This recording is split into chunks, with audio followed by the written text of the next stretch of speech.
Esta es la recepción de nuestra fiesta de Yom Kippur, el día de la expiación. Y bueno, como todos ustedes saben, y estamos en este tiempo de oración, hemos tenido todos estos días, 10 días de meditación, de reflexión, a través de mensajes, de reflexiones diarias que nos ha compartido Sara. Y pues han sido de mucha bendición. Y por supuesto que cada mensaje, cada reflexión que hemos recibido nos ha llamado, nos ha hecho, es como un llamado precisamente a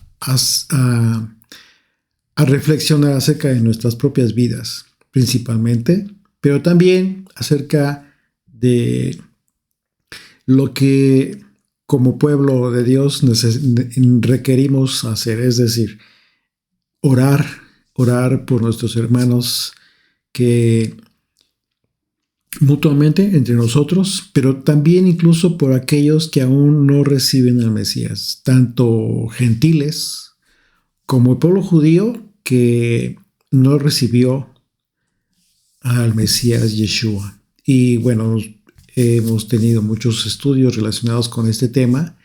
Por supuesto, nosotros no pretendemos haber sustituido al pueblo judío de ninguna manera. Eso jamás va a suceder. Por el contrario, nosotros hemos recibido una enorme bendición a través de ellos, precisamente, dice Pablo, por causa de su desobediencia. Pero el Señor es poderoso para volverlos a injertar. Así es de que este tiempo para nosotros es muy importante. Y en esta ocasión quiero compartirles algo que quizás abone para la fe de todos nosotros. Muchas veces hay, por causa de diversas enseñanzas, diversas doctrinas incluso, puede haber confusiones, puede haber cosas, aspectos que quizás las personas no pueden entender al 100% y que en ocasiones lo más fácil es pues darle la vuelta y continuar.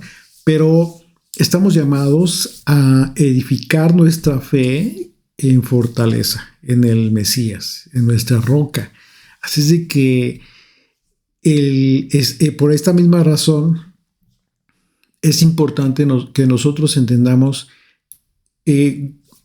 cuál es nuestra posición acerca de esta conmemoración, acerca de esta cita que tenemos como mandamiento de Yom Kippur. Cuando leemos en las Escrituras acerca de las fiestas bíblicas que se describe en el libro de Levítico capítulo 23, muchas personas que creen en Yeshua consideran que esas fiestas son judías y que los cristianos no deberían de celebrarlas. De hecho, eso es lo que se enseña por parte de los líderes en el cristianismo de cualquier denominación. Sin embargo, vemos que la propia Escritura no confirma esa enseñanza. Vemos algunos pasajes que hacen referencia a los días santos, que tienen que ver con las fiestas bíblicas, comenzando por el Shabbat. Éxodo capítulo 31, por ejemplo, ahí a partir del verso 12, dice, habló además el Señor a Moisés diciendo, tú hablarás a los hijos de Israel diciendo, en verdad vosotros guardaréis mis días de reposo, porque es señal entre mí y vosotros, por vuestras generaciones, para que sepáis que yo soy el Señor que os santifico. Entonces, la palabra clave aquí tiene que ver con los días de reposo y la señal. Es decir, es muy importante que entendamos que los días de reposo son una señal entre Dios y su pueblo. Él mismo lo estableció de esta manera. Es una identidad. Este pasaje expresa de forma muy enfática que los días de reposo son de Dios. ¿Qué? Son de Dios. Dice literalmente el pasaje: guardaréis mis días de reposo. Entonces, esto quizás te cambie la mentalidad. Si tú eres cristiano, si tú eres una persona que aún no conoce el Antiguo Testamento, porque quizás te han dicho que pues el Antiguo Testamento ya no tiene vigencia. Es importante que consideres esto, justo por lo que vamos a ver, y que en esta reflexión que les comparto, vamos a comprobar por la propia Escritura, y no a través de un pensamiento de este servidor. Vamos a comprobar por la Escritura que Dios no cambia. Es el mismo Dios de la antigüedad, del Antiguo Testamento, como del Nuevo Testamento. Así es que este pasaje, una vez más, si nos damos cuenta, hace una expresión enfática acerca de los días de reposo, y en el sentido de que son de Dios. Y entonces la Escritura no los adjudica a los judíos. Y aunque la mayoría de veces solo se enseña el día de reposo enfocándolo solamente al día séptimo, es algo también importante, en realidad la Escritura pues no solo se refiere al día de reposo como a Shabbat de cada semana. Día de reposo, Shabbat, es la palabra hebrea, pero no solamente la Escritura todo el tiempo está hablando solamente del séptimo día, sino que es un concepto que se aplica a los días de reposo, ¿sí? En general, días de reposo, como podemos leerlo, por ejemplo, en el capítulo 23 del libro de Levítico, en donde se hace mención de las fiestas bíblicas y se habla del día de reposo, ¿sí? Y hay otras citas bíblicas en donde podemos confirmar, ¿sí? Que los días santos del Señor no solo es una referencia al séptimo día, ¿sí? Y por ejemplo lo vemos en el libro de Nehemías, cuando el pueblo celebró Yom Teruah, por ejemplo, después de mucho tiempo en que el pueblo se había olvidado de las fiestas del Señor. Y ellos comprendieron la importancia de celebrarlo, de conmemorar las fiestas bíblicas. Nehemías capítulo 8, verso 2 en adelante dice: y el sacerdote Esdras trajo la ley delante de la congregación, hablando de la ley de Moisés, así de hombres como de mujeres y de todos los que podían entender, el primer día del mes séptimo. Esto es Yom Teruah en el hebreo, que tiene que ver con el día del toquido. Yom, día, Teruah, toquido, sonido de trompeta. Verso 9, vamos al verso 9, dice: y Nehemías, el gobernador, y el sacerdote Esdras, escriba, y los levitas que hacían entender al pueblo, dijeron a todo el pueblo: día santo es al Señor nuestro Dios. Si te das cuenta, este día, Yom Teruah, el primer día, también lo vemos en Levítico capítulo 23, como el séptimo mes, el primer día del séptimo mes, Yom Teruah. Entonces, en una cita vemos día de reposo, y aquí vemos cómo se describe a este día como día santo al Señor nuestro Dios. Los días santos es una referencia al día de reposo. Y entonces continúa, dice: no entristezcáis, no os entristezcáis, y ni lloréis, porque todo el pueblo lloraba oyendo las palabras de la ley. Luego les dijo: id, comed grosuras y bebed vino dulce, y enviad porciones a los que no tienen nada preparado. Porque día santo es a nuestro Señor. No os entristezcáis, porque el gozo del Señor es vuestra fuerza. Los levitas pues hacían callar a todo el pueblo, diciendo: callad, porque es día santo, y no os entristezcáis. Y todo el pueblo se fue a comer y a beber y a obsequiar porciones y a gozar de grande alegría porque habían entendido las palabras que les habían enseñado. Esto es maravilloso porque nos estamos dando cuenta que ellos se encontraban en una condición, antes de este día, ellos se encontraban en una condición muy, si te das cuenta, como aquellas personas que no celebran las fiestas, como cualquier persona que no celebra la fiesta. Pero entonces, al tener ellos una identidad, entendieron al escuchar las palabras de la ley, entendieron la razón, los motivos tan importantes de conmemorar las fiestas establecidas por Dios. Entonces, estos pasajes nos indican claramente que los días de reposo y los días santos del Señor, pues son una referencia a los días de reposo que guardamos los séptimos días de cada semana y los días señalados como santos al Señor en referencia a las fiestas bíblicas. ¿Okay?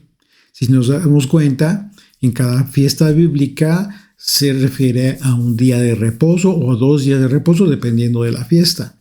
Así es de que, por simple sentido común, si tú eres un cristiano, si tú eres una persona, o quizás que aún no conoce la Escritura, pero quieres conocer a Dios, quieres conocer la fe, deberías conocer los propósitos de las fiestas bíblicas. Si tú eres una persona que cree en Jesucristo, en Yeshua, como el Hijo de Dios, como el Mesías, vas a entender que es necesario que conmemores, que celebres los días santos al Señor. Es una honra, es una forma de venerarle, ¿sí? Es una forma de adoración, de una manifestación de adoración al Dios único, creador de los cielos y la tierra, al Dios de la Biblia. Porque si hay algo muy importante que todo cristiano debería conocer acerca de las fiestas bíblicas, es que fueron establecidas por Dios con propósitos proféticos. Y esto es maravilloso. ¿Por qué? Porque hablar de profecía tiene que hablar con eventos futuros que involucran a toda la humanidad, no solamente al pueblo judío. Entonces, una vez más, el sentido común te hace entender, te hace comprender la necesidad de conocer las fiestas bíblicas y de entender los propósitos por los cuales el Señor los estableció como fiestas para conmemorarse cada año. Entonces, las fiestas bíblicas en las Escrituras son designadas como tiempos señalados. También tú te vas a dar cuenta que hay pasajes de las Escrituras en donde se les designa como tiempos señalados, y la palabra hebrea que se usa para tiempos señalados es la palabra moed, y se traduce como tiempo señalado. Literalmente se traduce como fecha fija, se traduce como lugar de reunión también, y se traduce como festividad. ¿Ok? Es una referencia a las fiestas bíblicas y hace referencia a un momento o sitio designado por Dios para un propósito muy específico, como las fiestas bíblicas designadas como las Moadim, o incluso la tienda de reunión, que también es una descripción para esto. Y la raíz de esta palabra, relacionada con fijar o designar una fecha, ¿sí? Por lo también se usa con el contexto de las estaciones o periodos de años establecidos por el sol y la luna, como lo describe el capítulo 1 del libro de Génesis. Entonces, en este sentido, el día señalado como Yom Kippur, día de la expiación o día del perdón, tiene que ver con un día santo al Señor nuestro Dios. Y, por lo tanto, debemos honrarlo, debemos venerarlo. ¿Y cómo sería la mejor manera en que podríamos honrar y venerar este día santo al Señor? conociendo el propósito por el que Dios lo estableció como un tiempo señalado. Y esto es muy importante. Entonces, estamos llamados a tener una fe con sentido común, por supuesto. Como dijo Pablo, tener un culto razonado. Y en ese sentido, resulta muy relevante la obra perfecta de redención a cargo del Mesías, en el contexto de Yom Kippur, por ejemplo. Por supuesto, un tiempo señalado en que el Hijo de Dios llevó a cabo la obra más anhelada por muchos: quitar el pecado de quienes le recibieron y de quienes le reciben, continúan recibiendo a través de las generaciones después de conocer el Evangelio del reino. Y justo el autor de la carta a los Hebreos nos expone esa redención en el contexto del sistema sacrificial relacionado con el día de la expiación, que fue ordenada a conmemorarse, como vemos en el libro de Levítico, y que resulta ser una de las fiestas anuales, un día santo al Señor. Entonces, si te das cuenta, ya estamos hablando de dos conceptos importantes. Uno tiene que ver con la expiación. Anótalo ahí en tu libreta, la expiación. Y el otro concepto, que es diferente, no es lo mismo, tiene que ver precisamente con la redención. Son dos conceptos importantes, diferentes, y te vas a dar cuenta de la relevancia que tiene que ver hacer una diferencia entre una y otra. En el capítulo 3 del libro de los Hebreos, el autor hace una comparativa de Moisés con Yeshua. ¿Y cuál es el propósito del autor de la carta a los Hebreos? Su propósito es hacer notar la superioridad de Yeshua. Y lo más importante es que en el contexto del carácter del sumo sacerdote con el que se coloca a Yeshua, el autor, si nos damos cuenta, no menciona a Aarón. No menciona a Aarón, el sumo sacerdote, el primer sumo sacerdote, ¿sí? Sino que menciona a Moisés. Entonces, ¿cuál es la razón de esto? La razón tiene que ver con esta comparativa que está haciendo desde el principio con Yeshua. ¿Por qué? Porque la razón tiene que ver con el hecho de que el sumo sacerdote a la que hace referencia el autor es nada menos que Yeshua, el Mesías, quien tiene una relación directa con el concepto de redención.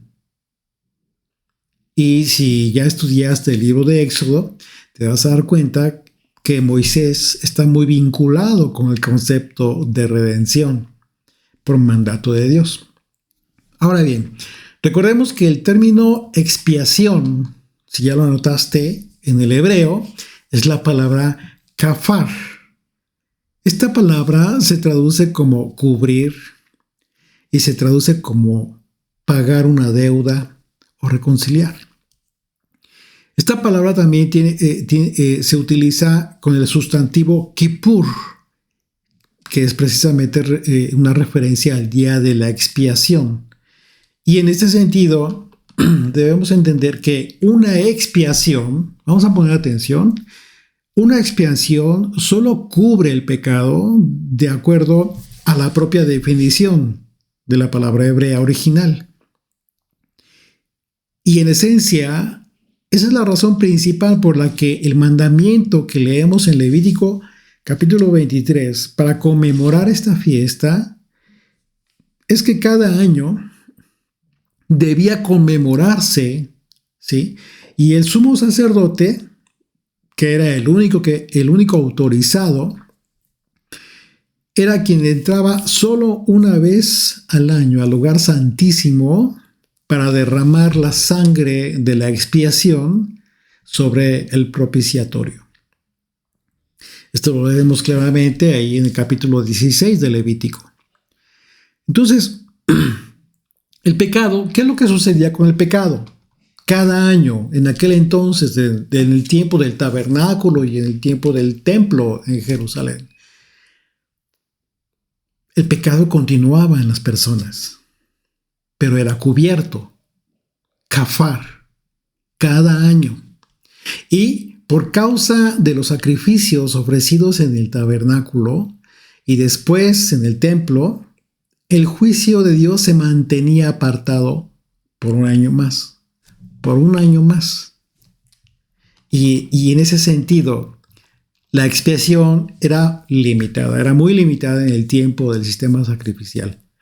Por tal motivo, el alcance de la expiación en cada Yom Kippur, de acuerdo con el judaísmo, es muy limitado, a tan solo un año. ¿Por qué? La respuesta es muy sencilla, aunque también es muy, muy tremenda, porque ellos no aceptaron la redención. Redención. Estamos hablando, ¿te das cuenta de la diferencia? No estamos hablando de expiación que ocupaba cada año, que se ocupaba cada año. Ellos no aceptaron la redención, porque no es lo mismo que la expiación, ya que mientras que, como ya lo explicamos, la expiación solo tiene el propósito de cubrir el pecado, la redención lo quita definitivamente, y eso fue justo lo que hizo Yeshua en nosotros. Él nos redimió, ¿cómo? A través de su sacrificio único y para siempre. Entonces la palabra redención en el hebreo es la palabra Geulah y se traduce como literalmente redención, liberación, rescate. Por eso resulta una terrible contradicción, por parte de quienes enseñan a los creyentes, a quienes se supone que creen en Yeshua como el Mesías, a que en estas fechas les enseñan a darse un saludo muy característico, seguramente te ha tocado escucharlo, que implica algo. Ese saludo implica algo que en realidad a las personas les está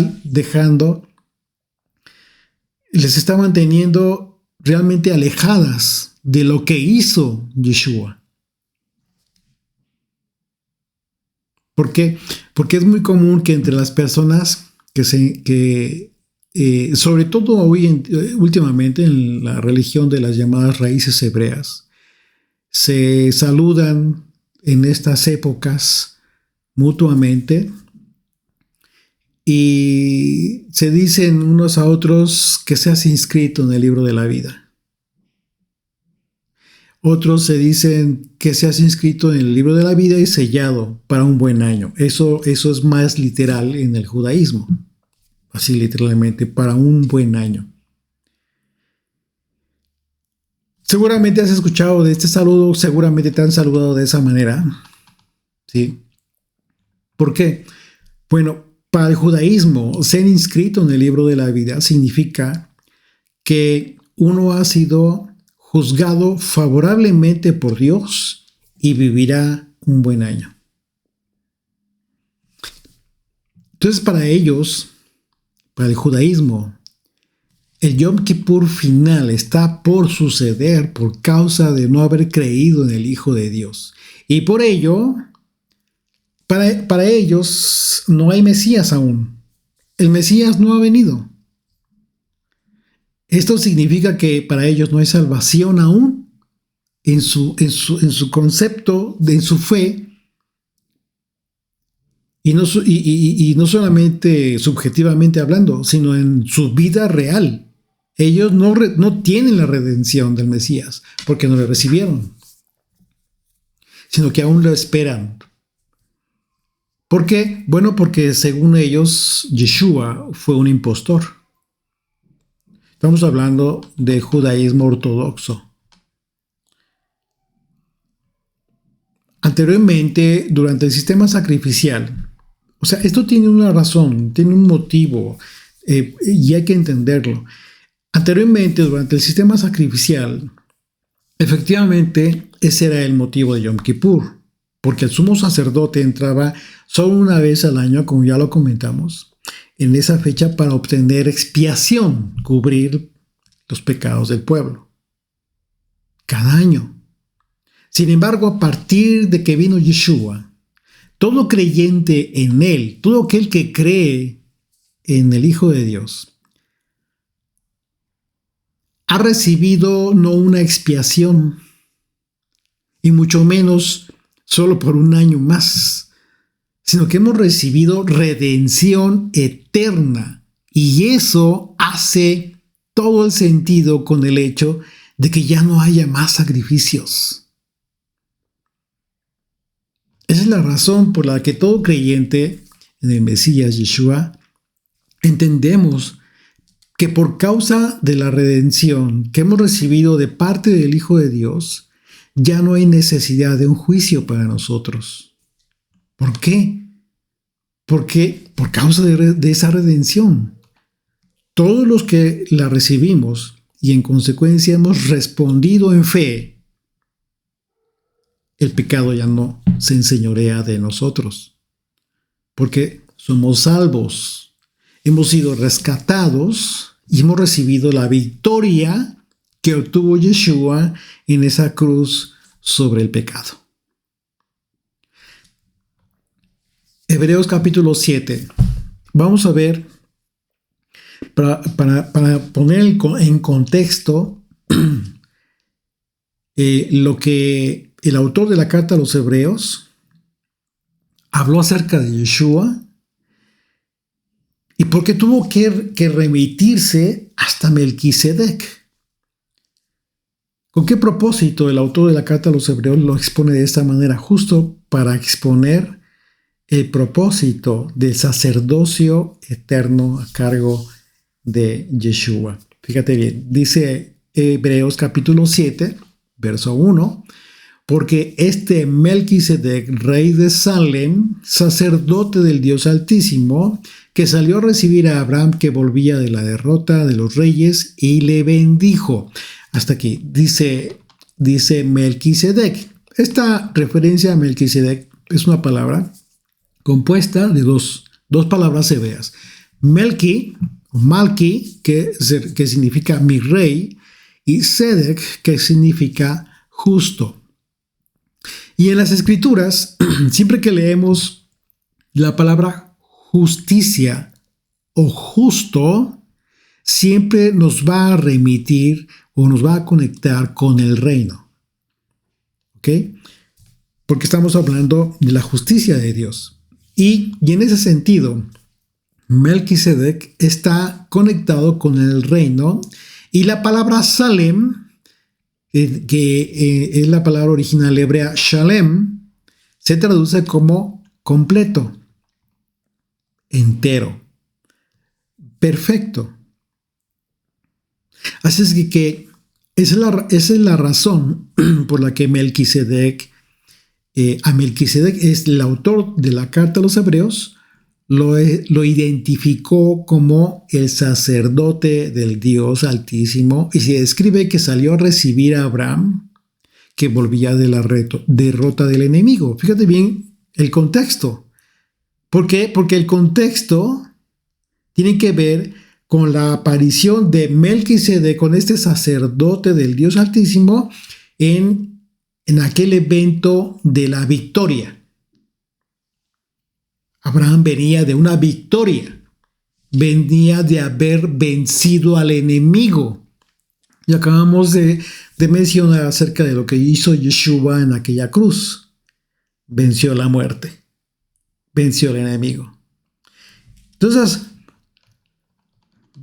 este pasaje, por ejemplo, nos habla de la perfección que tiene que ver y que está conectada con la victoria.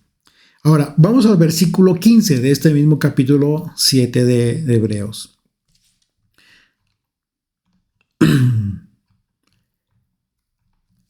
Dice, Y esto es aún más manifiesto si a semejanza de Melquisedec se levanta un sacerdote distinto. Como vemos en este pasaje, es muy claro que Yeshua no es Melquisedec, sino que se levantó como sacerdote semejante, dice claramente el autor de la carta a los Hebreos, semejante a Melquisedec.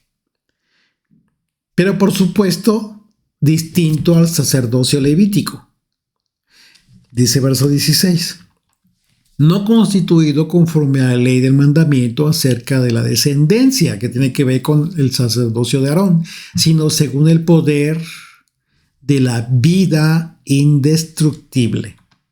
Es decir, que Yeshua fue constituido según el poder viviente, que es eterno. Verso 17, pues se da testimonio de él, tú eres sacerdote para siempre, según el orden de Melquisedec. ¿Okay? Entonces recordemos que lo que sucedió con Melquisedec, quien bendijo a Abraham, quien venía de una victoria, y que por otro lado, en el contexto de la redención de Yeshua, tiene que ver con la salvación. Y nosotros, por causa de la victoria de nuestro sumo sacerdote, vamos a recibir las bendiciones de Dios, así como Melquisedec bendijo a Abraham. Entonces, todo esto representa para nosotros una maravillosa bendición, ¿sí?, que hemos recibido por causa de la redención. Sin embargo, para ello, en este tiempo debemos mantenernos en oración por el pueblo judío. ¿Por qué? Bueno, porque por causa de no haber recibido al Mesías, ellos continúan viviendo con el tiempo, conforme al tiempo del sistema sacrificial, que aunque ya no hay sacrificios, ya no hacen sacrificios, su deseo continúa siendo como el deseo que tenían en la antigüedad, antes de la destrucción del templo. Ellos desean que la expiación de su pecado, que su pecado sea cubierto, ¿sí?, y que se mantenga alejado el juicio por un año más. ¿Es triste? Sí, claro que es triste. Por supuesto que es triste. No es para juzgar duramente, por supuesto que no, sino para orar por ellos. Tenemos la obligación y la necesidad de orar por el pueblo judío, porque siguen siendo parte fundamental para el plan de los últimos tiempos establecidos proféticamente por el Señor. El pueblo judío espera recibir al Mesías por primera vez. Sin embargo, lo que nos dicen las Escrituras es que lo recibirán, sí, hasta que el Mesías venga, pero por segunda vez. Y solo recibirá aquel remanente del pueblo judío que haya salido del tiempo de la tribulación. Que, aunque, como vemos en el libro de Apocalipsis, aunque hayan sido sellados, ¿sí?, para que no fueran dañados por causa de la ira de Dios, para no recibir ellos la ira de Dios, sí van a recibir la tribulación, la persecución, el tiempo de la tribulación, que aunque hayan sido sellados una vez más por parte del Señor, para que ellos no van a ser afectados por causa de su ira, ellos sí van a vivir todo este tiempo de tribulación. ¿Esto cuándo sucederá? Bueno, eso ocurrirá después del arrebatamiento, ¿sí?, del que seremos objeto nosotros. Nosotros seremos arrebatados. Ya no estaremos para ese tiempo de la ira. Entonces el pueblo judío sí padecerá la persecución y van a morir muchos, y eso es lo más triste. ¿Por qué? Porque está profetizado que van a sufrir la angustia, la llamada angustia de Jacob, que está descrita en la profecía de Jeremías capítulo 30, verso 7. Los que hayan salido del pueblo judío de aquella tribulación, entonces le reconocerán y llorarán finalmente. Así de que, si bien es cierto que sabemos que el día de la expiación, Yom Kippur, se celebra en el mes séptimo, sin embargo, bajo todo este contexto, podemos entender que la obra de nuestro Mesías fue cumplida en un mes distinto. Esto es, en el primer mes bíblico. Y la razón tiene que ver justo con la palabra que hemos estado analizando en este estudio. Redención. De hecho, al primer mes bíblico también se le conoce como el mes de la redención. ¿Por causa de qué? Por causa de la Pascua y la obra redentora del Mesías.